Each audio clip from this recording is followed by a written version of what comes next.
తెగుళ్ళు పగుళ్ళు తగని మణిపూర్ సమస్య. రాహుల్ కుమార్. మణిపూర్ సంఘర్షణలు భూములపై ఆధిపత్యం, హక్కులే ప్రధాన కారణాలుగా కనబడతాయి. ఆధునిక ఆర్థిక వ్యవస్థ అందించే ఉపాధి అవకాశాలు అంతగా లభించని కుకీలు, నాగాలకు ఉన్న భూములతో పాటు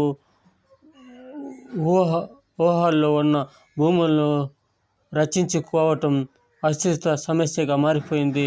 ఆందోళన చేసుకున్న వాళ్ళకి బయట వాళ్ళకు ఆ ముద్ర వేయటం సులభం. తెగలకు కుదురు తక్కువ. అనువైన భూముల వైపు అడుగులు వేయటమే వారికి వాక్యం మనకు ఘనంగా చెప్పుకుని ఆహో. ఈ విధంగా మణిపూర్లో సమస్య ఇది